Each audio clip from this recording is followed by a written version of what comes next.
Hello అండి, ఎలా ఉన్నారు అందరూ? ఈరోజు బాయిల్డ్ ఎగ్ కర్రీ చేశాను. సో డైరెక్ట్ కర్రీ చేసే కంటే కూడా బాయిల్డ్ ఎగ్తో చేస్తే కొంచెం బాగుంటుంది అనేసి బాయిల్డ్ ఎగ్ కర్రీ చేశాను. ఇది చపాతీలోకి సూపర్ కాంబినేషన్, రైస్లోకి కూడా బాగుంటుంది. సో దీనికోసం ఒక 4 ఎగ్స్ తీసుకొని బాయిల్ చేసి పక్కకు పెట్టుకున్నాను. నెక్స్ట్ ఆనియన్స్ కట్ చేసుకొని ఒక కడాయి పెట్టుకొని ఆయిల్ వేసి ఆవాలు జీలకర్ర కట్ చేసుకున్న ఆనియన్ వేసి దానికి సరిపడా అల్లం వెల్లుల్లి పేస్ట్. సో అల్లం పేస్ట్ వేస్తేనే టేస్ట్ అండి, అది వేయకపోతే అసలు టేస్ట్ రాదు.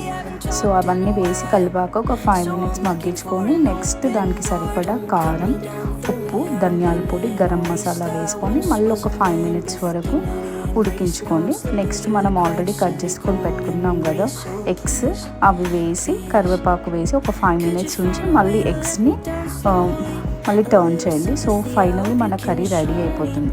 సో ఈ వీడియో నచ్చితే సబ్స్క్రైబ్ చేసి